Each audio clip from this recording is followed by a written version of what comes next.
in casual conversation about ancient humans that it has become a kind of trivia reflex. Life expectancy in the Stone Age was around 30 years old. This number is technically true and almost completely misleading at the same time. And untangling why is one of the more satisfying exercises in historical myth-busting that the field of paleodemography has to offer. Because the popular image this number conjures, a 30-year-old hunter-gatherer collapsing from old age, creaky joints, gray hair, the whole package, while everyone around them treats this as an entirely unremarkable and expected event, is almost completely wrong. And the actual explanation for why that number is so low is both more interesting and considerably darker than simple old-fashioned aging.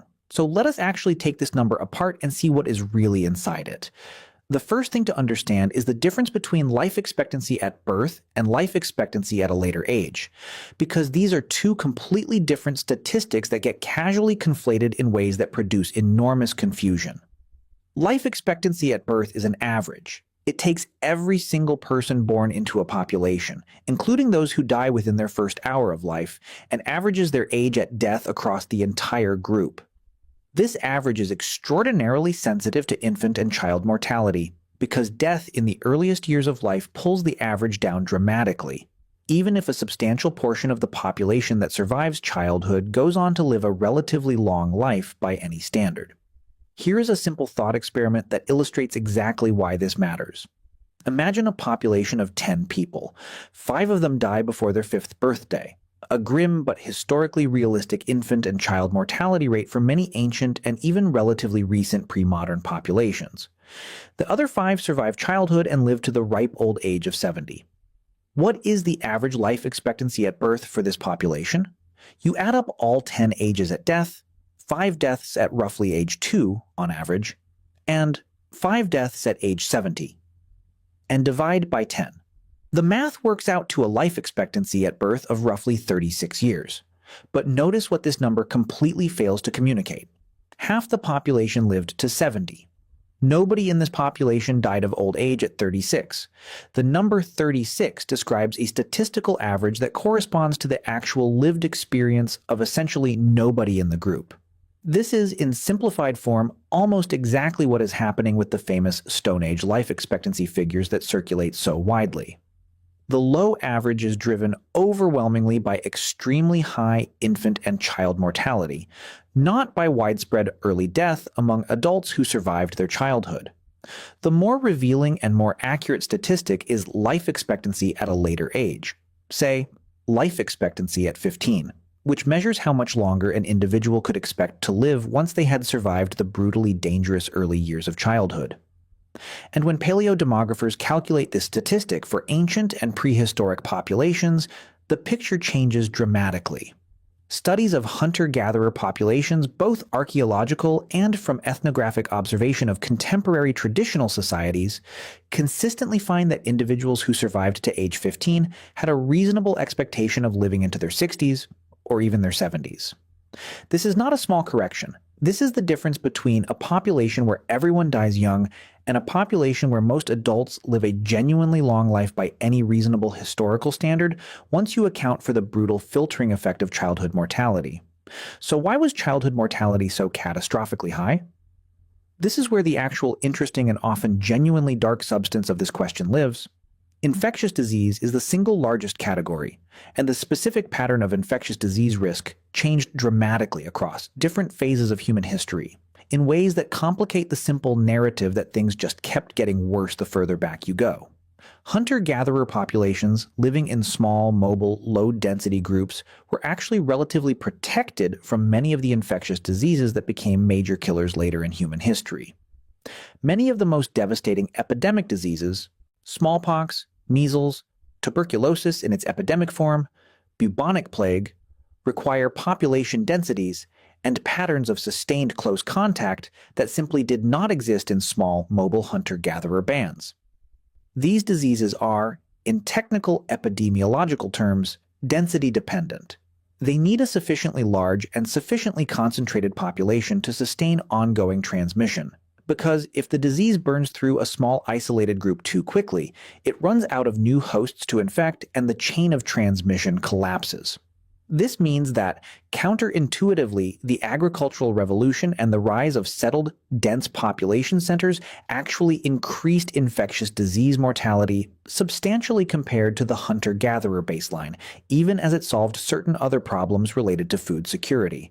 Agricultural villages and later cities created exactly the conditions: population density, sustained close contact, proximity to domesticated animals that served as reservoirs for zoonotic disease, and contaminated water supplies from concentrated human and animal waste that allowed epidemic diseases to flourish in ways they simply could not in the dispersed mobile hunter-gatherer world. Childbirth represents the second major category of mortality risk, and its effects were felt across two distinct populations simultaneously: mothers and infants. Maternal mortality in pre-modern populations was staggering by any contemporary standard. Estimates for various historical and traditional populations placed the risk of a woman dying as a direct result of childbirth complications somewhere in the range of 1 to 2% per birth, which sounds modest until you account for the fact that women in these populations typically gave birth many times over the course of their reproductive years. A woman who gave birth 8 times across her lifetime, with even a conservative 1% mortality risk per birth, faced a cumulative lifetime risk of dying in childbirth that could easily exceed 5 to 8%, meaning that something like 1 in 15 to 1 in 12 women in some historical populations could expect to eventually die as a direct consequence of pregnancy and delivery. The specific causes of maternal death in pre-modern contexts were grimly consistent across cultures and time periods: hemorrhage during or immediately after delivery, infection following delivery, obstructed labor in cases where the infant's position or size created a mechanical blockage that no amount of effort or skill could resolve without modern surgical intervention, and pre-eclampsia and related hypertensive disorders of pregnancy that remain dangerous even with modern medical care and were essentially untreatable in any pre-modern context. Infant and child mortality, meanwhile, operated through an even broader range of mechanisms, and the sheer scale of it is genuinely difficult to internalize from a modern perspective. Estimates for various pre-modern populations, both historical and prehistoric, suggest that something in the range of 30 to 50% of children died before reaching adulthood, with the most dangerous period overwhelmingly concentrated in the first 1 to 2 years of life. Birth complications. Infectious disease in a population with an immature immune system and no access to antibiotics or vaccines. Malnutrition during periods of food scarcity that hit children disproportionately hard, and the simple physical fragility of very young bodies in a world without modern medical intervention combined to produce mortality rates that are almost unimaginable by contemporary standards. This staggering childhood mortality rate is the single largest factor dragging down the famous life expectancy at birth statistics that get casually quoted as evidence that ancient people simply aged faster and died younger across the board. They did not, in the sense that matters most for understanding daily lived experience. The children dying in catastrophic numbers were not living shortened adult lives. They were not living adult lives at all. Violence is the third major category, and its contribution to ancient mortality has been the subject of considerable academic debate over the past several decades.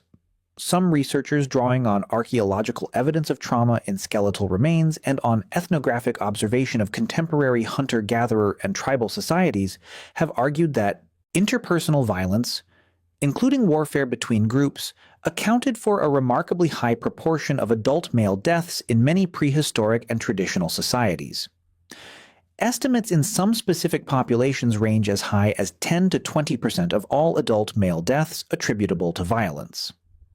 Other researchers have pushed back against these high estimates, arguing that the specific archaeological sites used to generate them may not be representative of hunter-gatherer society more broadly. Accidents and environmental hazards constitute a fourth significant category, encompassing everything from animal attacks and falls to drowning and exposure to extreme temperatures.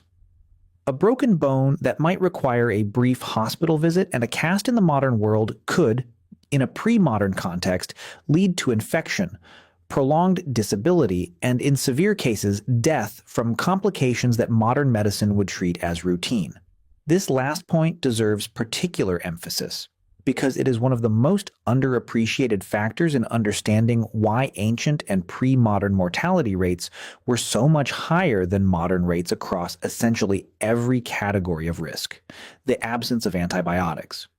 It is genuinely difficult to overstate how completely antibiotics transformed the relationship between minor injury or infection and death. Before antibiotics, a relatively minor wound that became infected could progress to sepsis and death within days, a process that is now almost entirely preventable with a basic course of inexpensive medication. Childbirth infections, surgical infections, pneumonia following a common cold or flu. All of these represented genuine mortal threats throughout almost the entirety of human history, right up until the widespread availability of antibiotics in the mid-20th century.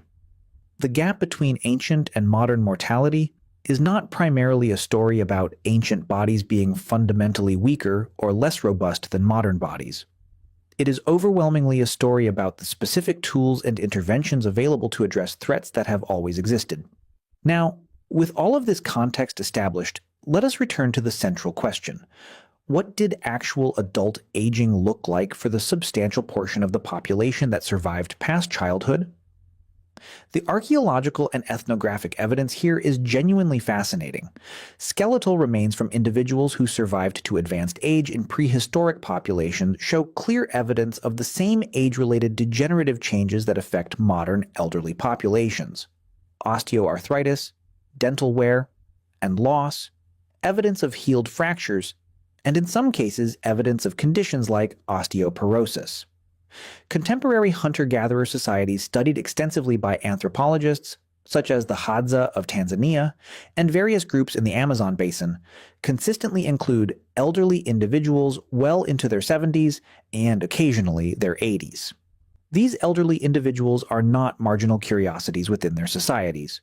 They occupy genuinely important social roles, particularly as repositories of accumulated practical knowledge, as caregivers for grandchildren, in what anthropologists call the grandmother hypothesis of human longevity evolution, and as sources of social and political authority within their communities. The grandmother hypothesis deserves specific mention because it represents one of the more compelling evolutionary explanations for why humans, almost uniquely among mammals, evolved to live substantially beyond their reproductive years. The hypothesis argues that post-reproductive women who survived into old age provided substantial fitness benefits to their descendants by assisting with childcare, food provisioning, and the transmission of accumulated knowledge, and that this benefit was significant enough to drive the evolution of an extended post-reproductive lifespan in human females specifically, a pattern that strongly suggests our species has been producing substantial numbers of long-lived elderly individuals across a very long stretch of evolutionary history. If ancient humans genuinely and uniformly died at 30, there would be no evolutionary pressure to develop the kind of extended post-reproductive lifespan that the grandmother hypothesis describes, because evolution does not preserve traits that never get expressed.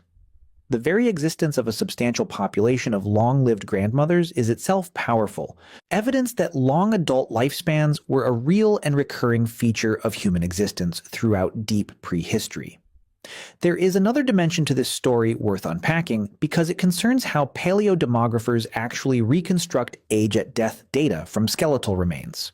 Determining the age at which an ancient individual died relies on biological markers including the fusion of growth plates, changes in the pelvis, dental wear, and microscopic bone density changes. The problem is that these aging techniques become progressively less precise the older an individual was at death. Distinguishing a 45-year-old skeleton from a 65-year-old skeleton is genuinely difficult, and for decades, the standard practice involved lumping all adults above roughly age 50 into a single broad old adult category without further discrimination. This methodological limitation had a distorting effect on calculated life expectancy figures.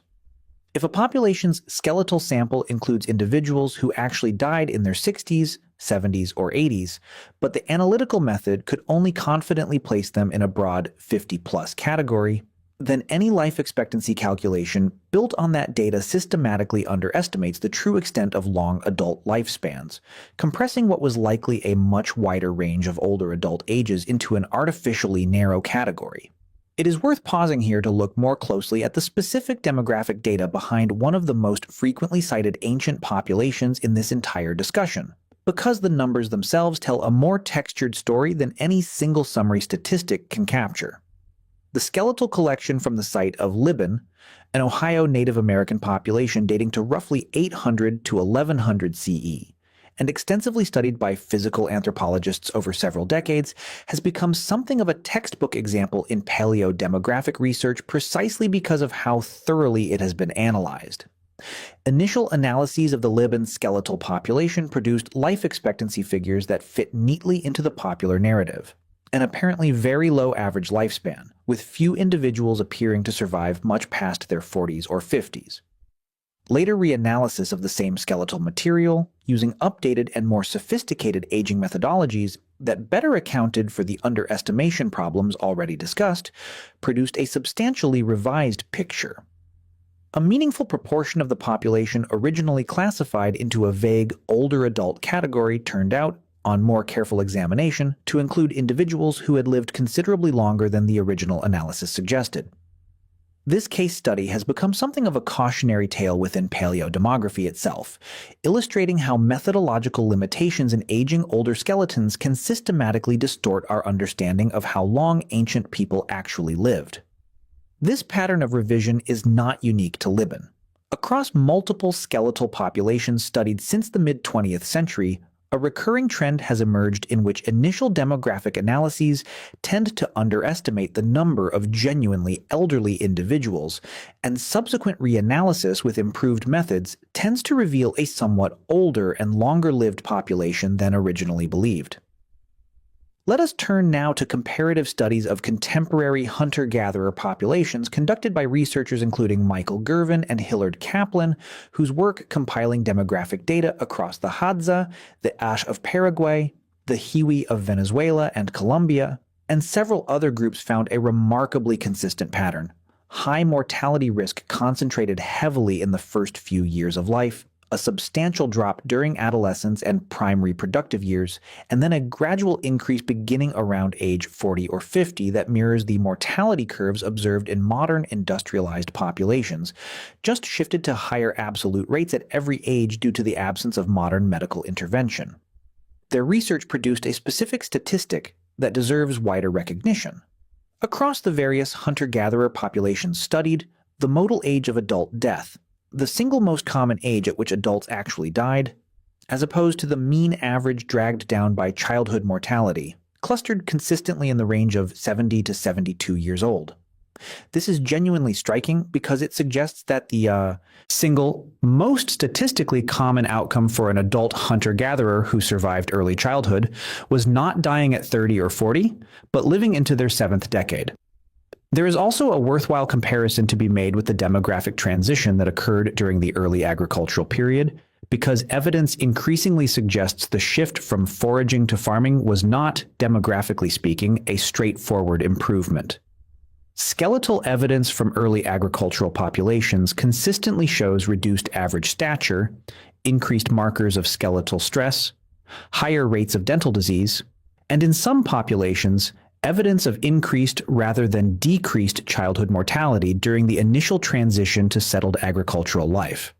This is sometimes called the Neolithic mortality crisis, and it complicates the simple, linear narrative in which human health steadily improved as civilization advanced. There is also a specific and somewhat counterintuitive point worth raising about how disease environment shifted across the broad sweep of human history in ways that complicate any simple story of continuous improvement or continuous decline. Periods of severe epidemic disease, including the well-documented waves of bubonic plague that swept through medieval Europe, the catastrophic depopulation of the Americas following European contact, and recurring waves of cholera and typhoid in densely populated pre-modern cities, all represent acute crises superimposed on top of already significant background mortality rates.